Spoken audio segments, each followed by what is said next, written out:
Desde fuera, mi vida es la definición del éxito. La casa grande, el matrimonio estable, el trabajo seguro que hizo brillar los ojos de mis padres de orgullo. Soy el hijo que cumplió su sueño, el hombre del retrato. Pero si pudieran acercarse a esta foto, si pudieran ver más allá del marco dorado, quizás notarían la grieta imperceptible en mi sonrisa. Esta noche, el silencio pesa demasiado, y necesito confesar la verdad que se esconde detrás de este teatro. La verdad es que cada mañana me pongo una máscara para no decepcionarlos, y cada sonrisa que ellos celebran como una victoria suya es una mentira, la mentira que llevo 10 años contándome a mí mismo. Permítanme pintarles el cuadro completo de mi mentira, porque es una obra de arte en sí misma, pulida durante una década. Es una obra maestra de apariencias. Empieza con esta casa. No es solo una casa, es un manifiesto. Cada ladrillo fue elegido para proyectar estabilidad. El césped, siempre recién cortado, huele al éxito que mi padre siempre predicó. Recuerdo el día que la compramos. Mi madre lloró. No de alegría por mí, sino de alivio por ella. Finalmente, mi hijo tiene seguridad, dijo, abrazándome con una fuerza que me pareció más una forma de anclaje que de afecto. Dentro, el silencio es pesado. No es la paz de un hogar, es el vacío de un museo donde nadie vive de verdad. Los muebles son caros, impersonales, elegidos de un catálogo que prometía elegancia y estatus. En mi despacho, colgado con una simetría casi enfermiza, está el diploma de mi carrera en administración de empresas. El papel brilla tras el cristal, pero para mí es opaco. No era mi pasión. La literatura, la historia, el arte, esas eran mis llamas secretas. Pero esta era la carrera del futuro, como sentenció mi padre una tarde, cerrando cualquier debate. Junto al diploma, las llaves de 2 coches en la mesita. Uno es un sedán familiar y práctico, el que mi esposa Ana conduce. El otro es un modelo más lujoso, el que se supone que refleja mi posición en la empresa. Ambos huelen a nuevo, a plástico, a cualquier cosa menos a libertad. Y luego está Ana. Ella es la coprotagonista involuntaria de esta farsa. En las cenas de los domingos, la obra alcanza su clímax. Siento su mano en la mía sobre la mesa. Un gesto ensayado, una coreografía de la felicidad. Hablamos de planes, de renovaciones, de vacaciones que parecen más una obligación del guión que un deseo compartido. Mis padres nos miran y sonríen, beben su vino y brindan por nosotros, por la pareja perfecta. Ellos ven la fachada, la pintura al óleo. No ven las grietas debajo, el lienzo podrido por la humedad de las lágrimas no lloradas y las palabras no dichas. Construyeron este altar para mí, y yo, obedientemente, me convertí en el sacrificio que se exhibe en él. Pero todo sacrificio tiene un origen. Un primer momento en que dejas de ser tú para convertirte en lo que otros necesitan que seas. Y el mío tuvo lugar en un soleado día de primavera, con una carta en la mano que se sentía más como una condena que como una bienvenida. Esa condena era, irónicamente, una carta de aceptación. 2, para ser exactos. La sostenía en mi mano temblorosa, con 17 años y el peso de 2 futuros posibles. Una era de la Facultad de Bellas Artes, un programa modesto pero apasionante para estudiar historia del arte. Era mi sueño secreto, el que solo confesaba a las páginas de mis cuadernos. La otra, de la prestigiosa Escuela de Negocios. El camino dorado que mi padre había trazado para mí desde que tengo memoria. Yo sabía cuál era la carta importante para él. Mi padre se acercó, puso su mano pesada en mi hombro. Su sonrisa era amplia, pero sus ojos no miraban los papeles, me miraban a mí, evaluándome. ¿Y bien?, preguntó, aunque ya sabía la respuesta que quería oír. Le mostré la carta de la Escuela de Negocios primero. Su rostro se iluminó. Una explosión de orgullo que me calentó y me quemó al mismo tiempo. Ese es mi chico. Un hombre de bien, con un futuro. Tu madre estará tan feliz. Esto asegura el futuro de la familia. La palabra familia sonó como un ancla, como una deuda. Le enseñé la otra carta, la de Bellas Artes, casi como una disculpa. También me aceptaron aquí, musité. La miró con desdén, como si fuera un folleto publicitario sin importancia. Ah, el arte, dijo con una risita condescendiente. Eso es un buen pasatiempo, hijo. Un hobby para los fines de semana. Pero la vida real requiere cimientos sólidos, no castillos en el aire. La felicidad viene de la estabilidad, no de pintar cuadros que nadie comprará. Y en ese momento, bajo el sol brillante, sentí un frío glacial. Vi los 2 caminos frente a mí. Uno era un sendero incierto, lleno de colores y sombras, pero era mío. El otro era una autopista pavimentada, segura, directa al éxito que él definía. Pero no era mi destino, era el suyo. Miré su rostro lleno de esperanza, de sueños que él no pudo cumplir y que ahora depositaba sobre mis hombros. Y no pude hacerlo. No pude romperle el corazón. Ese día elegí su felicidad por encima de la mía. Rompí la carta de Bellas Artes en pedazos pequeños y los dejé volar con el viento, como cenizas de un futuro que nunca existiría. Fue mi primer gran sacrificio, la primera grieta en mi alma. Fue la semilla de la infelicidad, plantada en el terreno fértil de mi amor por ellos. No sabía entonces que de esa pequeña semilla crecería un bosque tan denso y oscuro que terminaría por perderme en él, interpretando el papel más difícil de mi vida. Y así el telón se abre cada mañana. El bosque oscuro que creció de esa semilla es ahora el escenario donde interpreto mi papel. Mi día no empieza con el café, sino con el momento en que me pongo la armadura. El traje caro que odio, el nudo de la corbata que se siente como una soga floja, la sonrisa ensayada frente al espejo del baño. Es una transformación. Dejo de ser yo, un hombre cansado y vacío, y me convierto en el hijo perfecto, el marido modelo, el profesional de éxito. La primera escena del día es siempre la más dura, la llamada a mis padres. Suele ser a media mañana. Mi madre contesta siempre con la misma pregunta esperanzada: ¿cómo va todo, mi vida? Y yo despliego mi guión. Le hablo de reuniones productivas, de proyectos que lidero, de elogios de mi jefe que nunca existieron. Hoy hemos cerrado un acuerdo importante, mamá. Papá estará orgulloso. Escucho su suspiro de felicidad al otro lado de la línea y siento una punzada de náuseas. Cada palabra de éxito que pronuncio es un ladrillo más en el muro que me separa de mi propia verdad.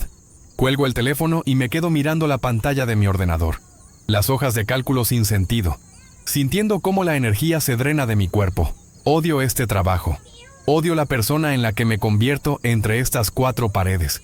La segunda escena tiene lugar por la noche, en casa. Es un acto más sutil, una obra de teatro silenciosa. Ana y yo nos movemos por la cocina como dos fantasmas educados. ¿Qué tal el día?, me pregunta ella sin mirarme realmente a los ojos. Y yo le devuelvo la misma respuesta automática. Bien, cansado pero bien. ¿Y el tuyo? La conversación muere ahí. Comemos frente al televisor, el ruido de fondo llenando el abismo que hay entre nosotros. A veces, en la cama siento su espalda vuelta hacia mí. Un continente de silencio y preguntas no formuladas. Ella sabe que algo está roto, pero mi actuación es tan convincente que la ha hecho dudar de su propia intuición. La he convertido en la espectadora confundida de una obra que no entiende. Y al final del día, cuando todas las luces se apagan y estoy solo en la oscuridad, el telón finalmente cae. Me quito la máscara y el peso de la jornada me aplasta. Es una fatiga que no se cura con el sueño. Es un cansancio del alma. Me pregunto si ellos, mis padres, alguna vez se imaginan el coste de su orgullo. Si sospechan que su sueño se construye sobre los cimientos de mi pesadilla diaria. ¿Por qué sigo con esta farsa? Me lo pregunto cada noche, cuando el peso del día me hunde en la cama. La respuesta no es simple. No es solo miedo a la decepción. Es por un recuerdo en particular. Un solo momento, tan potente, que se convirtió en el ancla que me impide zarpar hacia mi propia vida. Es el recuerdo del día de mi graduación. Estaba sentado en ese mar de togas negras, sintiéndome un fraude.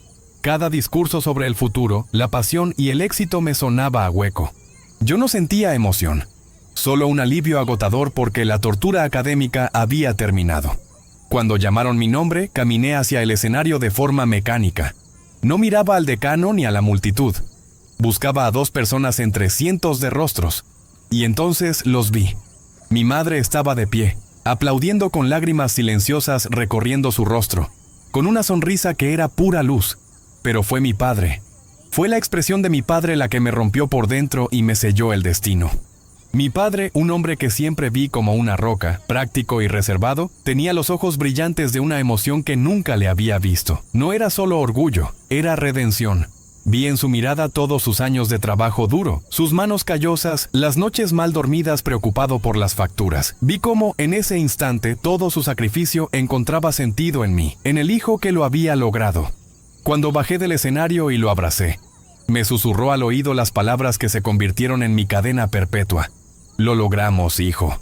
Todo valió la pena. Lo logramos. No lo lograste.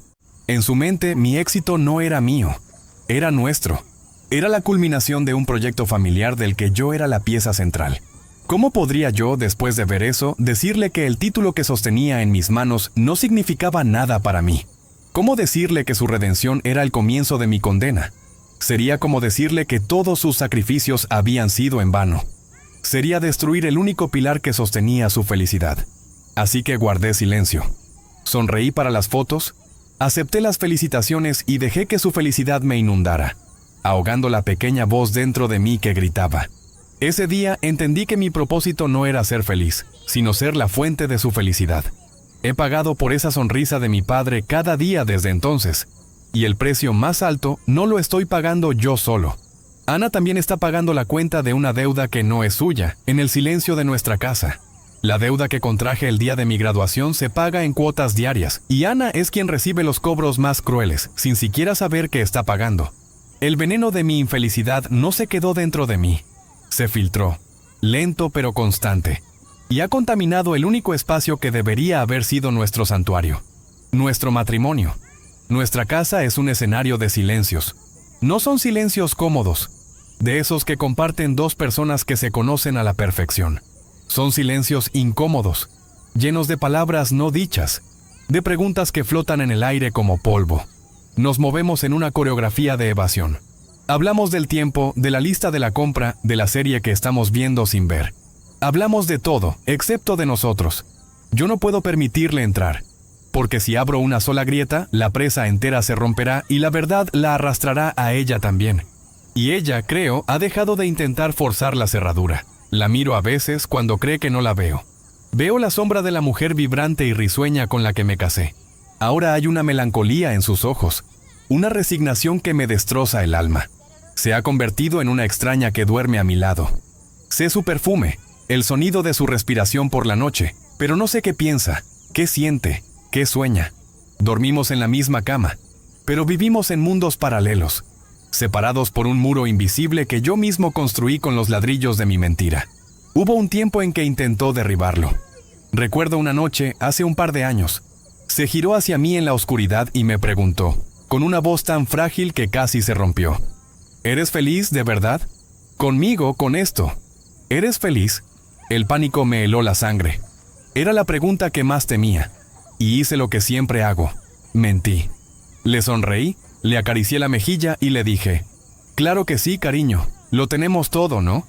Vi cómo la pequeña luz de esperanza en sus ojos se extinguía. No me creyó, pero mi respuesta le dejó claro que la puerta estaba cerrada con llave. Desde esa noche no ha vuelto a preguntar. He asesinado la intimidad, la confianza, la conexión. La he condenado a vivir con un fantasma. Mi mayor acto de cobardía no es mentir a mis padres, es permitir que la mujer que juré amar pague el precio de esa mentira cada día.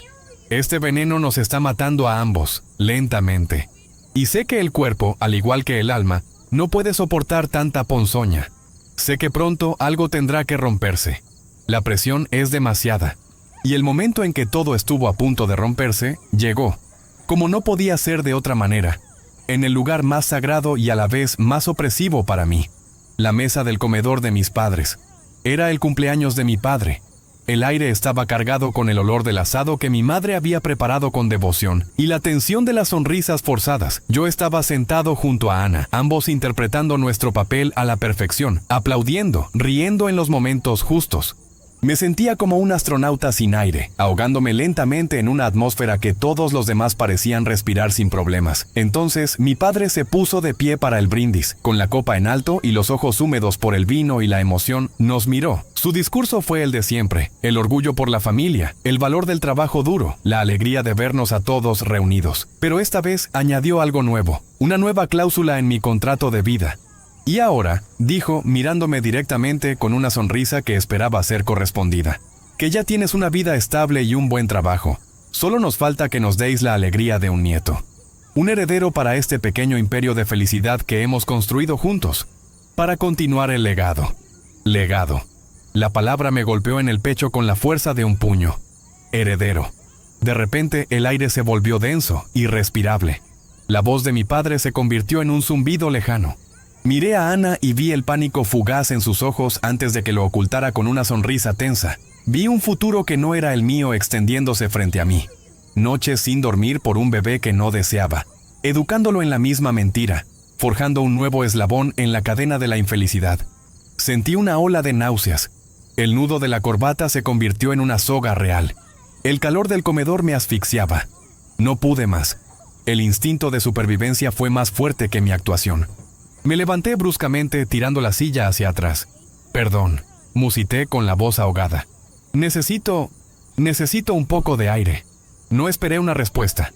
Salí del comedor dejando un silencio confundido a mis espaldas y prácticamente corrí hacia el pequeño baño del pasillo. Cerré la puerta con pestillo y me apoyé en ella, jadeando, como si hubiera escapado de un depredador. Me miré al espejo y no reconocí al hombre que me devolvía la mirada. Un rostro pálido, sudoroso, con los ojos desorbitados por el pánico.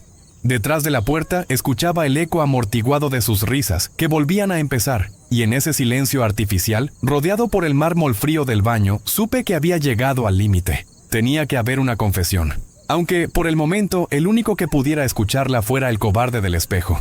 El cobarde del espejo me miraba fijamente, esperando. No había a dónde huir.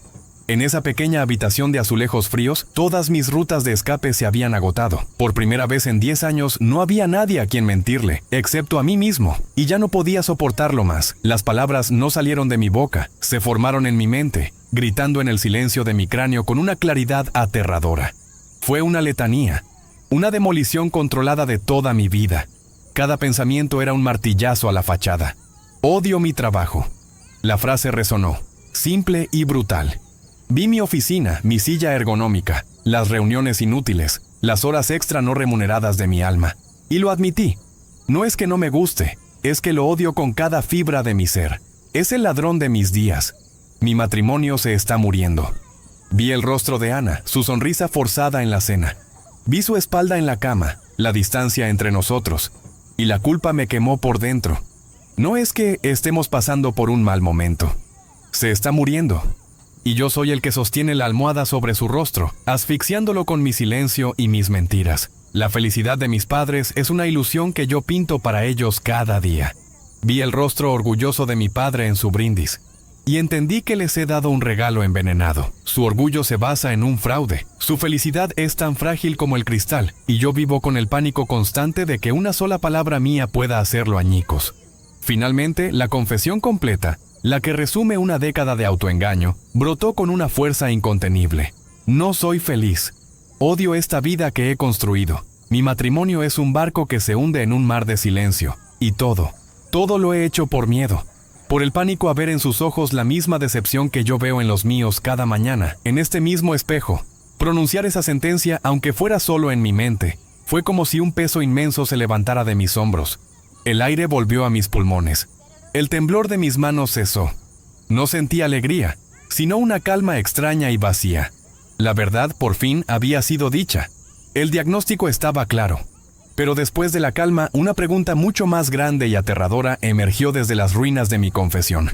¿Se puede reconstruir una vida sobre los escombros de una mentira tan perfecta? ¿O la verdad solo sirve para iluminar la devastación antes del colapso final? La pregunta quedó flotando en el aire viciado del baño, mucho después de que mi respiración volviera a la normalidad. ¿Se puede reconstruir una vida sobre estas ruinas?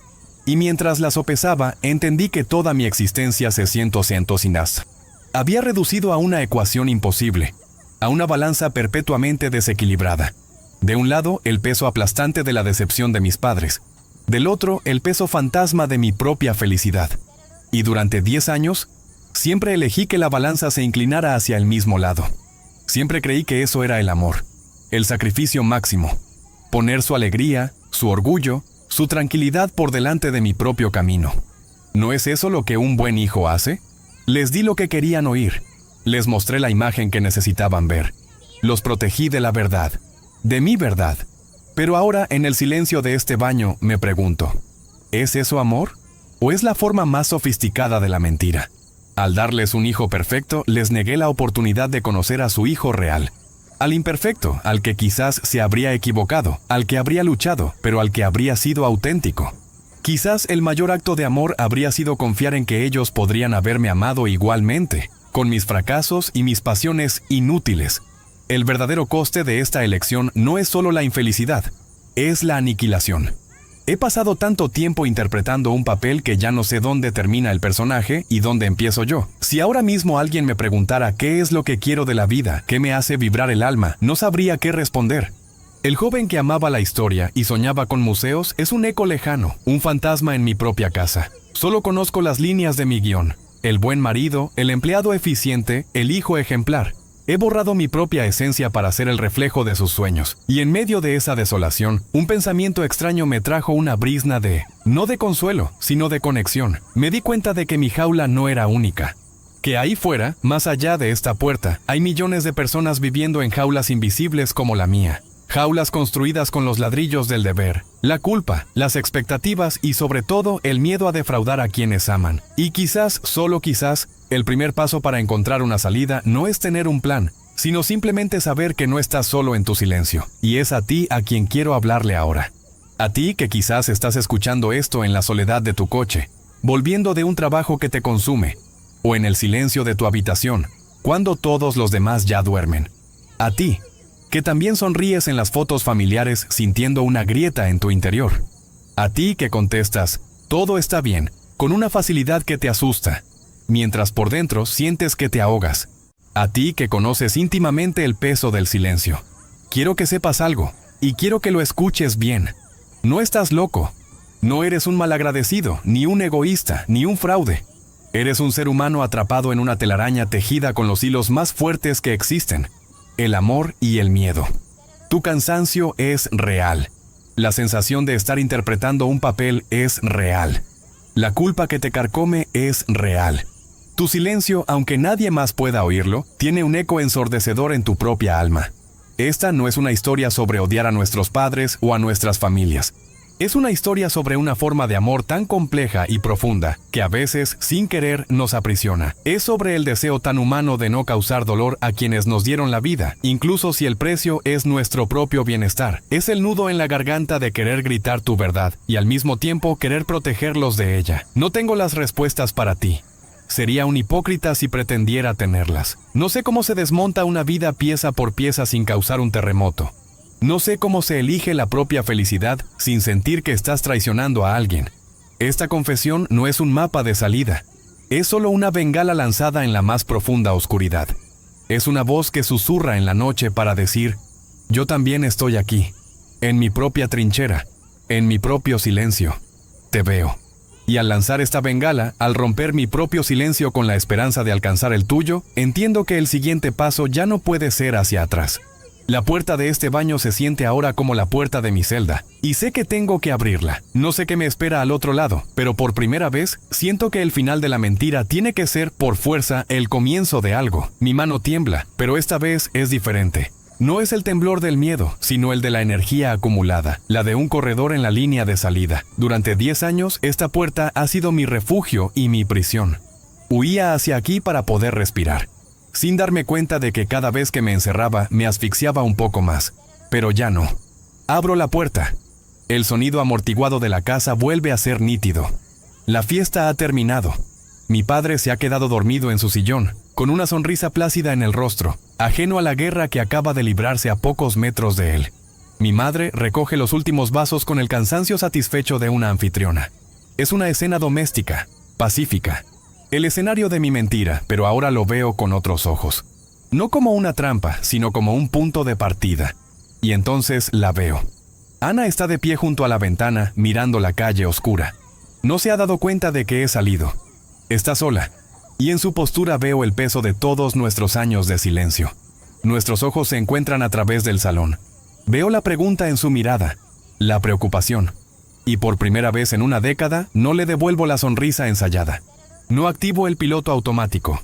Simplemente la sostengo la mirada, dejando que vea las ruinas en mis ojos, dejando que vea al hombre real detrás del personaje. Cruzo el salón lentamente. Cada paso se siente pesado y ligero a la vez. No sé qué palabras voy a usar. No tengo un discurso preparado. La verdad no viene con un guión. Me detengo frente a ella. El silencio entre nosotros ahora es diferente. No es un abismo, es un espacio. Un espacio para que algo nuevo pueda nacer. Extiendo mi mano y con delicadeza tomo la suya. Ella se sobresalta un poco, pero no la aparta. Sé que este gesto no arregla nada. No borra 10 años de mentiras, ni sana las heridas que he causado. Pero sé que la primera palabra de mi nueva vida no se pronuncia con la boca. Se pronuncia con un acto de conexión, un simple gesto que intenta decir, estoy aquí, de verdad, esta vez. Y ya no quiero, ni puedo, seguir solo en este silencio. Empecemos por aquí. No sé si esto es un final feliz. Probablemente no, es simplemente el final de la mentira. Y el comienzo de todo lo demás. Es mi primer paso real, fuera de la jaula, fuera del silencio.